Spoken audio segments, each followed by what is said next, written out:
Welcome to Reality TV Cringe. I'm one of your hosts, Julia, and I'm here with my real tight homegirl and my daughter-in-law, Beatrice. Hey, everybody. We're here to talk 90 Day Fiancé, that crazy train of chaos. But before we do, we have to tell you, hide your wife and hide your kids. This is a politically incorrect podcast. Yep. We are crazy up in here. We've got no chill, no filter, and we don't apologize. We're politically incorrect. Yep.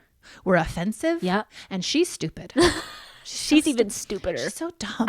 I'm joking. She's not. She's my daughter-in-law. She's so smart. But anyway, if you're a sensitive person who's got fifis like a snowflake, you might want to find yourself another double. Get out of here. Also, we got an Instagram. Go follow us there at Reality TV Cringe. And we have a Patreon, patreon.com/Reality TV Cringe, where we got a bunch of bonus trash up on there. And if you are watching on YouTube, please like, comment, share, and subscribe. Let's get a conversation going. We want to hear from you, and it helps us to grow the dumpster. Thank you. Okay, let's get into 90 Day Fiancé. Girl, this episode was long. It was long. They're always long. I know, but I was watching this and I'm like, damn, is this episode longer than all the rest? It just felt like so long, but it was good. It's a slow increment of time. Yeah. That's why you have to do other things around the house as you watch it. Yeah. I watched it twice and I feel like I was doing shit both times. And not You run paying the risk of attention. missing something, though. I know. But we start this week's episode with Nikki and Igor, and they are at a romantic getaway together because Igor wants to fuck her and make her happy. Sure. Okay. And so he says if she behaves, maybe I can give her the D the second time. Does he want to fuck her, or is he don't making himself fuck her in the middle of the night when he's halfway dreaming and halfway in the real world and pretending it's not happening? You know, that's what I'm like thinking it is. And that's why she's picking up on it because, you know, he does end up fucking her on this trip, but it's at 3 a.m. and it's not on her timetable. It's on his timetable. And so therefore she's mad about it. The lights are off. Yeah. It's under the blankets. Is that a bad thing? It's not, but I can see her point. Like, I want to have freaky deaky sex. I want to have a full union with my man. I don't want you to be waking me up in the middle of the night in the dark and putting it in. I want to have an experience with you. Yeah. It just feels like to me, he's avoiding that closeness because he can't get there. No, and I don't think he can. But I just think her nagging about sex at every fucking minute. Every single conversation. Ridiculous. It always ends up back at sex. It's always about banging. that. And it's I'm like, really unattractive. girl, like you have to have some more self-worth that's not defined by sex. Like if you define your relationship and your love by sex, that's like so unhealthy. I mean, furthermore, is there anything else that you know how to talk about? Like, do you have a job or a career? Do you have a passion? Is there a book that you're currently reading that you want? Yes. What are your dreams and aspirations? Who are you as a human being? It's not just your genitalia. For real. It's like that's all she has. And I'm sorry, but I'm not interested. And I don't think Igor's interested either. No, I don't think so at all. And then they go to some bakery or whatever and they make something called placenta. Like, I don't know. What? I didn't catch that. I must have been doing the laundry. I saw it. I paid attention. Is that the bread thing they were pulling apart? It looked really delicious. I know, but it's called placenta. Ew, okay. I know. All right. Well, you're supposed to eat your placenta after you give birth. I do know that. Yes. And she, again, brings up like the whole sex thing. And he's just like, well, I'm trying. Like, aren't you happy about it? And she's like, no. She's never happy. She's never happy. And then they go to wine tasting and they get hella fucking wasted in front of this guy who takes his job way too seriously at this wine tasting. Sommelier. Oh my God. They were plastered. I know. It looked fun. I mean, yeah, it looked great. Like she was still talking about sex the entire time. The entire time. And her pussy lips and everything. I'm like, girl, stop when it. Pussy lips are coming into the conversation, you've gone too far and you've lost everybody. Yes. Because I understand a lot of us have them. Yeah. But I don't want to hear about them. No, I don't want to hear about the color of them. I don't want to hear about anything. Ever. And she's like making out with him in front of this poor guy. Jesus. I'm like, that is so cringe. It's abusive to me. Your public display of affection is abusive to me. I know. It's hella fucking cringe. And then they go and have sex that night or whatever, and it's fine, I guess. But Nikki's still complaining about it. Because it's never good enough. It's never on her timetable. It's never in the frequency that she wants it. He doesn't go down on her. It's like all of these issues. And so she's like, do you want to just be friends then? Because I don't fuck my friends.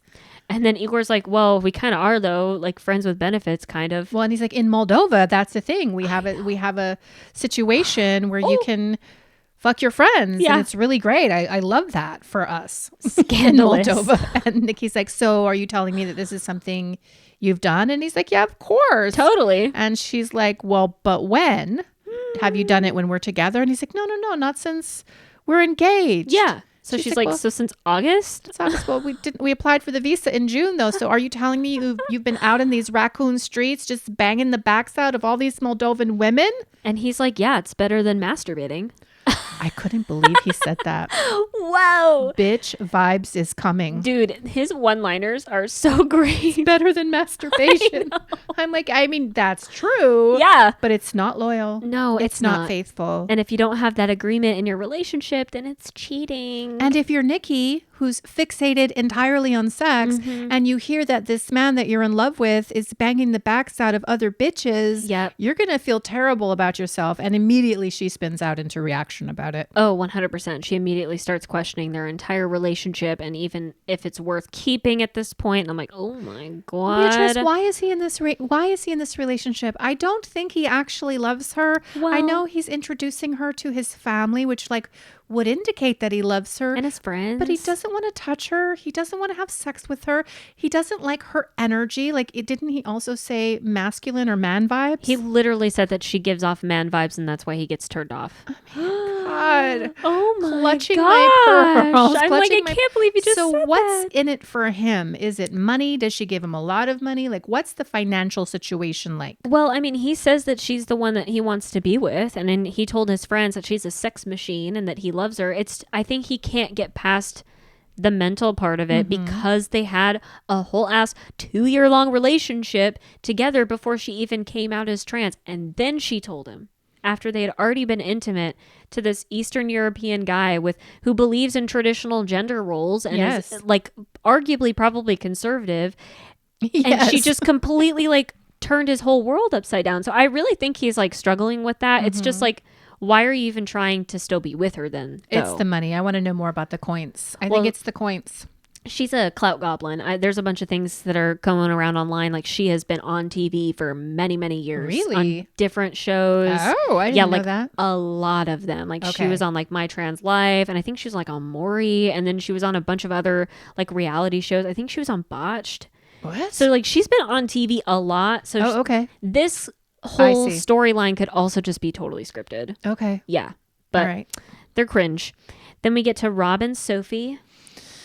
The bisexual storyline. Oh my God. Cringe. I saw on Reddit some people asking why does she feel the need to even tell him that she's bisexual? Because it doesn't really matter. They're in a monogamous relationship. But to that I say that is her identity and she should be able to fully share her identity with the person that she is with. And again, he needs to be making some space for who it is that she is. But of course, we're talking about Rob, who's Cro-Magnon man, Og make fire. He's not going to hear it that way. No. He doesn't understand the nuances of sexuality, Beatrice. Dude, he's 100% going to react like the typical straight guy that's well, are you going to leave me for a woman? Or what can a woman do that I can't do with my dick and my balls? He's going to be triggered by it, I feel like. Well, I asked my husband what he would do if I told him that I was bisexual. And he's like, you're figuring this out at 55 years old? I'm like, first of all, fuck you. Rude. But then he's like, I don't care.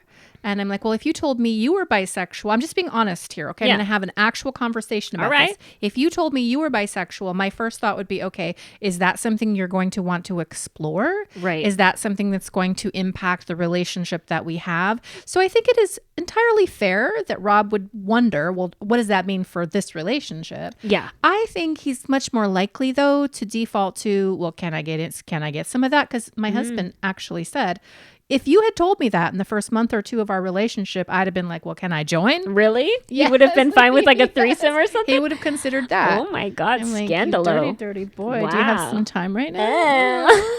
Then we went to bed early. What? Stop it. Papa. Gross. Sorry. Scandalizing me. Oh my You're God. getting red. What? I am. You don't think Ethan Platt? I bang my husband? No, I your know you do. I just don't father-in-law? want to think about it. Oh, what do you think this leg's gonna do tonight, baby? I know how to lift my leg. Oh my God. I literally can't. This is how they talk to us all day, every day. Like, this is tame compared to off camera. I'm just saying. I mean, have you seen him? He's a handsome man. He's a big old boy from Texas, honey. He's younger than me by a damn sight. And so I got some time with that man, and I will take it. I can't with you. Our podcast listeners don't see that my leg is up in the air. Not high because I'm old, but it's getting up there. I still do what I gotta do, babe. God. Anyway, back to Rob and Sophie. Anyway, back to them. Well, before the whole bisexual conversation that leaves off on a fucking cliffhanger because it's TLC. Nobody cares. Literally, every woman is bisexual a little bit. I don't mean to be rude. Is that rude? No, I don't think so. If y'all are rude, like triggered by that, then go away. It's not the dumpster for you. Even Olivia Plath watches lesbian porn. Dude, watch her have a bisexual phase after this. Oh gosh, I wish I had a full bisexual phase. When I was you missed younger. out. I was sold out and radical for Jesus, though. I couldn't have done it, but I wouldn't want to do it. I would just want to get it done. Yeah, you're a pillow princess. Yeah, I would. My God. It wasn't as acceptable back then, Beatrice. I know it. I couldn't have just lifted the leg for that. I know you could. I would have thought about it, though. I can't with you. Sorry, go on. Oh my God. Well, before all of this, they went bowling with Rob's bros, Ty Nobody and Tarai. cares. Well, the only thing that was interesting was that Tarai immediately jumps into like getting mad at Sophie, and he's like, "Why are you looking through my bro's phone? Like, why don't you trust him? You're not in this relationship. I don't even know you and your yellow jacket and shit." For real. And Sophie's like, did he even tell you the full story though? He was Snapchatting some hoes, and he was asking for nudie pics, and he was sending them back. Sending those nudie pics and back. then the bros, I loved that they just like immediately turned on Rob after this. They're like, dude, you didn't tell us this shit. What are you talking about? And Rob's like, well, why did I have to tell you all the details? Well, because you're sharing that part where she's bad and going into your phone and invading your privacy, but you're not sharing the impetus for the reason why, because you did this to her before. Yeah. And because you ain't shit. Yes, Rob's a piece of shit. There's something about his face that just rubs me the wrong way. The way He's he looks. a dick. Not the way he looks, but the way he looks with his eyes. Yes. The way he looks at the world. It's like condescending. With his eyes. There's something about him. Yeah. Yeah. And Ty and Tarai say it's big Leo energy, which I was very offended by. As a Leo? Because I'm a Leo. You object? But it's true. Some Leos can be very... It's big douchebag energy is what that is. Egomaniac. Douchebag vibes is coming. Yep. So we'll see next episode, the end of the whole bisexual conversation. Who cares? I'm anticipating Literally that Rob is couldn't going care to be less. mad about it. Then we get to a new couple, Sam and Citra. Listen, I have named him Johnny Methyseed. Johnny Methyseed. Yeah, do you know who Johnny Appleseed is? Yes. I mean, it's just this archetype of like, you know, this all-American boy. Yeah. He wasn't on meth, though. He was on opiates. Well, was he? Yeah. Did he Pills, say that? Yes. He was addicted to Well, pills. I mean, isn't ADHD pills and Adderall, isn't that a type of meth? Yeah, but he said specifically opiates. I don't know. I'm cringing for this poor girl from Indonesia with her policia father who's never. Go on. Well, I'm like, he's 30 years old and he sleeps in his car because he has 2 jobs, which is fine. Like, you're a hardworking man. That's great. You work for Amazon and you're doing your thing. But why are you sleeping in your car? And why are you bringing some girl over from Indonesia? Like, does he have a house? Well, it sounds like he has a home and he's only sleeping in his car because it would be too long of a commute to go all the way back to his home and then go out again to do his second job. So he sleeps in his car, which is code for me that he's homeless. Yeah, that's what I was thinking too. I'm like, he's homeless. He's literally showering at the gas station. So I'm just like... So is he going to bring this beautiful woman from Indonesia to, I don't know where they are in America, and have Missouri, and have her live in his car with him? That sounds so romantic. Because her dad's going to love that. Dude. And she's devout Muslim, and she expects Sam to convert for her so that they can get married, because otherwise there will be no marriage and there will be no pussy without him converting to Islam. But he's an atheist. And his father is into aliens. I know, which I love. I know. I'm like, oh my God, tell me more about what you believe with the aliens. I believe in aliens too. Me too. Of course they exist. You think so? Do you think they're visiting our planet right now? They've been visiting, girl, since Roswell. Oh my gosh. Okay, so I want to hear more about the dad. I know. Because that's the most interesting thing to this storyline. Yeah, like I really don't care about the rest of their relationship. No. They haven't had sex yet because she's a good Muslim girl. But then she gets on the phone and is like, yeah, so when I get there, we have to get married in 2 weeks, according to my dad's rules. And I'm like, oh, God. Because he does not want us sinning, honey. What a mess. Then we get to Devin and Nick. Girl. Bitch. This piece Beatrice. of shit. Beatrice. I lost my fucking shit. I know. I did too. Watching that scene. Oh my God. At I the can't even catfish fry. imagine. I'm sorry, go on. What? No, like that's all it was. I mean, they toured Searcy, Arkansas, the lovely bustling city of Searcy, Arkansas. Confederate statue. With the Confederate You mean you statue. commemorate somebody who was advocating for slavery? Oh, right. Okay, then. And Devin's like, yeah, but it's okay. Like, whatever. And then they get to a store that says like White County or whatever. And Nick is like, is that about race? And she's like, no, it's just the county that we're in. Like, oh my God. Well, you're it's such a like in small town Texas, girl. in North Texas, it's like white settlement. Yeah. When I got here a few years ago, I'm like, are we for real right now? This No, yeah, town totally is for called real. white settlement. We're in the South, baby. Okay. I'm like, all right. Oh my Okay. God. So obviously Nick feels completely out of place. I don't know what the fuck you were expecting when you came to Arkansas. Right. He's driving through as they come home from the airport and he's like, this is not the America I imagined. Okay. Like, I'm sorry, but America's a huge country. And most of America is like this, Yep. which is what Devin tells him. Yes. But then they get to the catfish fry at Devin's parents' house with their family, and they all seem very nice Very at nice. first. And they're like just asking him questions. And then I think it was Devin's aunt that asks him, like, what do you think about Americans? And he's like, you know, fat people and greasy food. And then they start talking about fast food. And Devin's like, well, unhealthy food and fast food is usually cheaper. So that's why most people go for it. Devin's dad is like, yeah. And some people are just lazy because they don't want to have to cook or whatever. Like Olivia Plath, who doesn't want to have to cook a meal. You know, they just want to get some fast food. And then Nick says, oh, so that's why you're a piggy then. And because you're lazy and you get fast food, and grabs Devin's belly. Do you know that my husband did that to me this morning when I was getting coffee? He called you a like, piggy? He said piggy and he grabbed my belly. I'm like, listen, first of all, no. Absolutely not. Second of all, lower. Grab my fat cat instead. Let's just a little south to the fat cat, honey. But he was appalled. He was yeah. appalled that anybody would do that. And personally, this is not cultural. This is Yeah. purely about disrespect. Yeah. And maybe this is a power play. Maybe it's a kind of Korean negging where he's perpetually making her feel insecure about her body based on his idea of what the standard is. And he's just going to continue to do it. And he doesn't give a shit that it offends her because Nope. she's told him outright, please don't. And he's still doing it. And now you're doing it in front of her daddy. I can't believe that he did that in front of her family. And the dad's like, I'm going to have a fucking talk Yes, with him. you are, Mr. Devin. In the fucking preview, he's like, so why are you calling my daughter Piggy? And Nick laughs in front of his dad.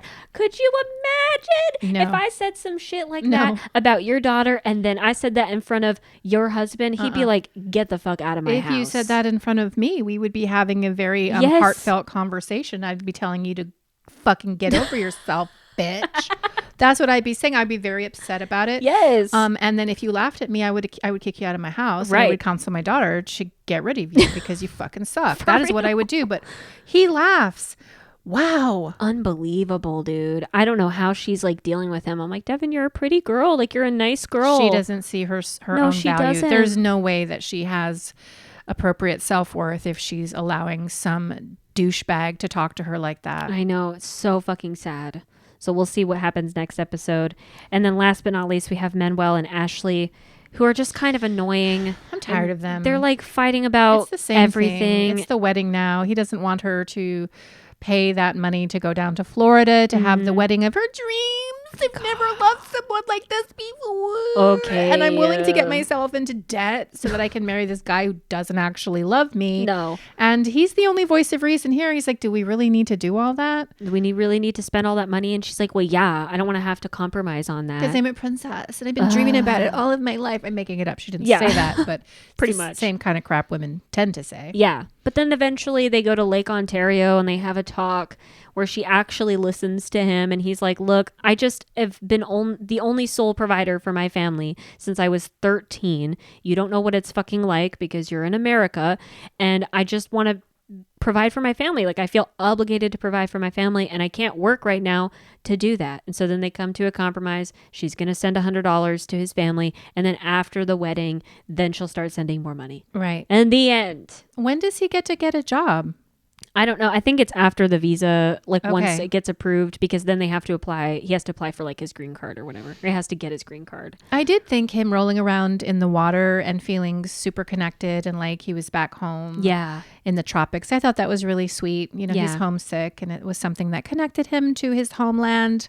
But yeah, I'm bored of them. I know. I'm deeply bored of them. Super boring. Yeah. And then we get to the preview. Gino and Jasmine are like in Florida or something. I missed them this I week. know. Like, where are you? They're in Florida because she's got to get some sun energy.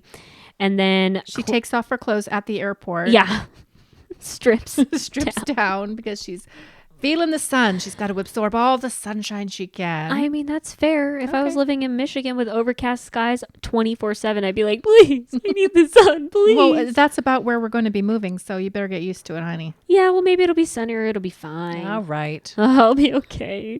And then Clayton and Annalie are feeding goats. I don't care. So bored. Citra flies to Missouri to be with Sam. Devin's dad confronts Nick on the fat shaming, and then Nikki is questioning her relationship with Igor. Okay. That's Well, it. I look forward to it. I know. I am relatively entertained by 90 Day Fiancé. Me too. I heard The Other Way is a train wreck and there's like no likable characters. That's the one with the psychic and the Indian family, right? Yes, and Danielle and Johan. That's right. And I think Jenny and Sumit made an appearance at the tell all. Really? And Kimberly called Jenny a cunt. Yeah, you didn't see that on What? the Reddit? No, I didn't. She called Jenny a cunt. And Jenny said, Don't you come back to India. You stay in America. We don't want you here. I don't know. It's crazy. What? Crazy town vibes. Oh is my coming. God. We should have covered The Other Way. I know Shekinah and Sarper are just like straight up clout yeah. goblins. Like nobody cares about them, but they're interesting over there. Somewhat. Well, this was very, very fun. Yeah. We had some good conversations around Welcome to Plathville and also Yeah. 90 Day Fiancé. We will be back next week to discuss Sister Wives because we still have more tell-alls, honey. I think we have 2 more Yes. tell-alls and we have 4 more specials and we have Specials, oh my Christine God. getting married. Oh my God. Never ending story. Raccoons are busy. Yeah. But until then, is there anything else that we need to say to these beautiful raccoons will build around? Well, if you love our podcast, I sure hope that you give us a glowing 5-star review on your favorite podcast platform. It really helps us grow. Thank you so much. And until next time, don't forget that we love you and peace out. Bye.